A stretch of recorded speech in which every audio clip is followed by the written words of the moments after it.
राजतंत्र लोकतंत्र ये सब, राजतंत्र खत्म हो गया, लोकतंत्र आया, धर्मतंत्र खत्म हुआ। पहले जब धर्मतंत्र खत्म हुआ तो राजतंत्र आया, राजतंत्र खत्म हुआ तो लोकतंत्र आया।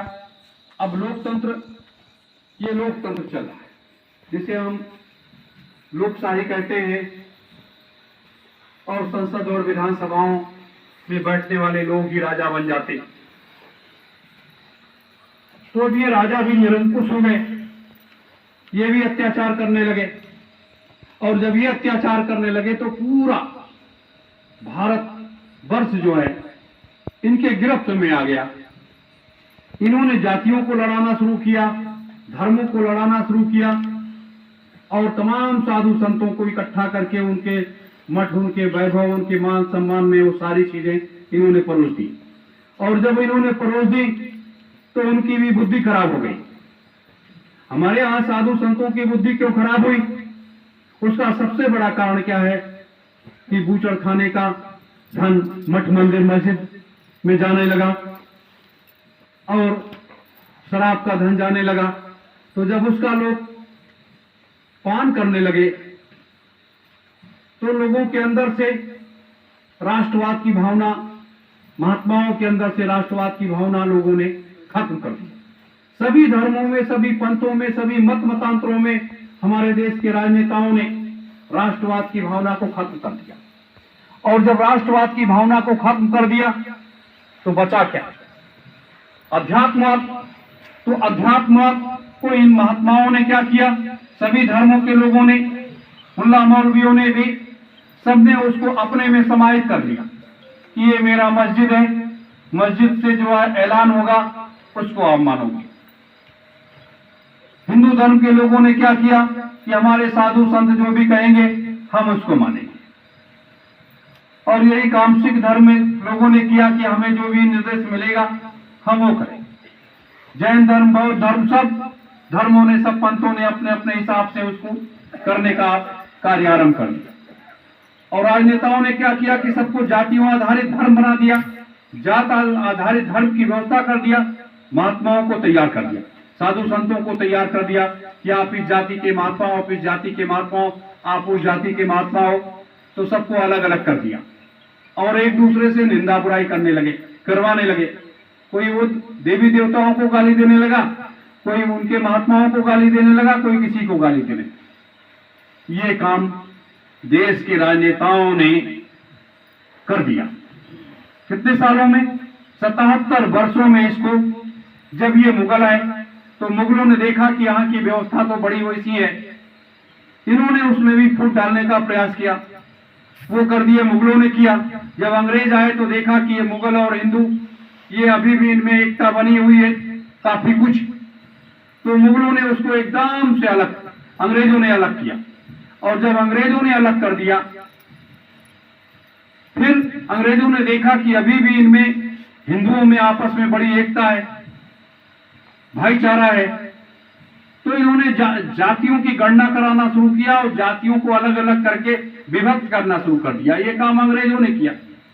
और जब अंग्रेजों ने किया तो ब्राह्मणों से कहा कि भाई आप ये काम करो कि इनको अपने मंदिरों में ना आने दो। उन लोगों ने वो काम करना शुरू कर दिया कि सबके ऊपर दबाव आने लगे। तो अलग अलग जब बांटा जाने लगा तो उसमें विरोध होने लगा, और जब विरोध होने लगा तो आज उसी का अक्षरशः पालन करते हुए हमारे देश के राजनेताओं ने कर दिया कि मैं ब्राह्मण हूं, मैं क्षत्रिय हूं, मैं यादव हूं, मैं लाला हूं, मैं बनिया हूं, मैं हरिजन हूं। ये करके इन्होंने बांटना शुरू कर दिया। ये बांट करके अलग कर दिया, और जब अलग कर दिया देश कमजोर होने लगा। यानी 77 वर्षों में भारत इस तरीके से कमजोर हो गया कि जिसकी आप परिकल्पना नहीं कर सकते। लगभग 5 लाख रुपए एक एक व्यक्ति विदेशी कर्जदार हो गया। इतना हमारे देश के राजनेताओं ने किया। शेष जो कुछ बचा खुचा था, वर्तमान की जो सरकार आई, इसने बेचना शुरू कर दिया, और बेचते बेचते यानी 70% प्रॉपर्टी देश की बेच दिया, खोखला कर दिया देश को। और यहाँ हिंदू मुसलमान करके लोगों को लड़ाते रहे। अब आप क्या समझ सकते हो, क्या कर सकते हो? जब ये हालात स्थिति अब देश पर उत्पन्न हो गया तो हमारे बड़े बड़े संतों ने, प्रभु स्वामी जी महाराज ने क्या क्या किया, कितने कष्ट उठाए। आज जो लोग जय गुरुदेव धर्म प्रचारक संस्था को चला रहे हैं, उससे अलग होकर के लोग कर रहे हैं, उन लोगों ने क्या किया? वो लोग भी उन पार्टियों को पकड़ लिए, जैसे उमाकांत तिवारी जी ने क्या किया, वो पकड़ लिए भारतीय जनता पार्टी वालों, जो शराब का व्यापार करती है, मांस का व्यापार करती है, वेश्यावृत्ति का व्यापार करती है और लड़के लड़कियों को विदेश भेजने का व्यापार करती है। ये सारा काम भारतीय जनता पार्टी करती है, खुलेआम करती है। अब उसमें सहभागी कौन बने? साधु बनकर। ये लोग साधु भी बनाते हैं, राजनेता लोग साधु भी बनाते हैं।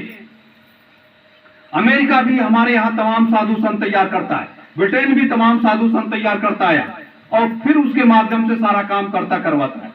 मेरे प्रेमी जनों, ये आप समझो।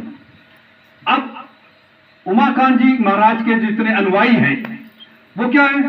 शराब और मांस और वेश्यावृत्ति के व्यापार को बढ़ावा देने वाले लोग बन गए, क्योंकि उनका साथ देना, खुलेआम साथ देना, ये उस व्यापार में शामिल हैं और उसका हिस्सा लेते हैं, उसका बराबर हिस्सा लेते हैं, उसका पैसा लेते हैं। तो अब जब शराब का पैसा आप प्रयोग करोगे, मांस का पैसा प्रयोग करोगे, वेश्यावृत्ति का पैसा प्रयोग करोगे, नशे का पैसा आप अपने यहां प्रयोग करोगे, तो क्या होगा? आपकी बुद्धि खराब हो जाएगी। आप कहते हो हम ज्ञान बांटते हैं, ज्ञान नहीं, ये लोग सौदागर हैं। फिर दूसरी स्थिति आती है, एक पंकज जी महाराज बन गए, जिन्होंने स्वामी जी महाराज, उनका परिवार ही स्वामी जी महाराज को रास्ते से हटाने के लिए और उस प्रॉपर्टी पर कब्जा करने के लिए पूरी ताकत लगा दिया, पूरी योजना तैयार कर दिया। ये सपा का षड्यंत्र था, शिवपाल सिंह का, मुलायम सिंह का, उनके पूरे परिवार का इतना बड़ा षड्यंत्र, इतना बड़ा जाल फैला करके तैयार। ये काम किसने किया? राजनेताओं ने। और राजनेताओं ने जब तक वहां राजनेता फटकने नहीं पाए, कहीं कुछ नहीं हुआ। तब स्वामी जी महाराज राजनीति के ऊपर बोलते थे और धर्म के ऊपर बोलते थे खुला कि अध्यात्मवाद और राष्ट्रवाद हमारी जननी है।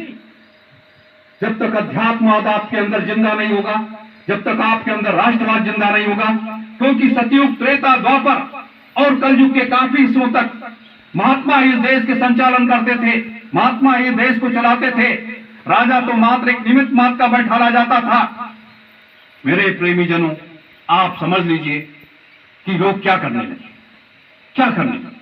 अब ये भी उसी, अब सपा का प्रचार करने के लिए लोग जुड़ गए। सपा भी तो वही करती रही, जब भी सत्ता में आई, सबसे मांस का व्यापार, शराब का व्यापार, सारे बुरे कर्म का व्यापार।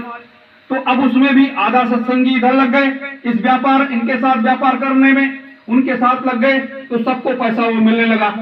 तो जब सबको पैसा मिलने लगा तो सबकी बुद्धि हो गई खराब, सबकी बुद्धि खराब। तो जब बुद्धि खराब हो गई तो लोग उनके साथ चले गए।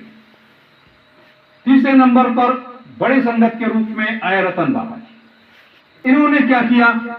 पिछले दरवाजे से कहीं भाजपा वालों से लिया तो कहीं सपा वालों से लिया। जब जैसी आवश्यकता पड़ी वो आज भी लेते रहे। तो इन सबकी बुद्धि क्यों खराब हो गई? समाज को दिशा देना, ज्ञान की धारा में और ज्ञान रूपी सत्संग देना, आत्मा और परमात्मा का भेद को व्यक्त करते हुए, और आप सत्यलोक तक की व्याख्या करते हो, और आप मृतलोक में शराब और मांस का पैसा प्रयोग करते हो, व्यभिचार का पैसा प्रयोग करते हो। आप बताओ, तो इस देश की जनता के साथ इसी तरीके से जितने भी बड़े बड़े मठ हैं हमारे, चारों शंकराचार्यों को 25% हिस्सा जो मांस का व्यापार होता है उसका जाता है, तो बताओ उनकी बुद्धि रहेगी, सही रहेगी? बड़े बड़े मठ मंदिर हैं, उसमें सब में हिस्सा भेजा जाता है। जो बूचड़ खाना चलाता है वो भी पैसा देता है और सरकार भी देती है। तो ये सारे बुरे कर्म ये लोग करते हैं। आपको तो कोई देने नहीं आया,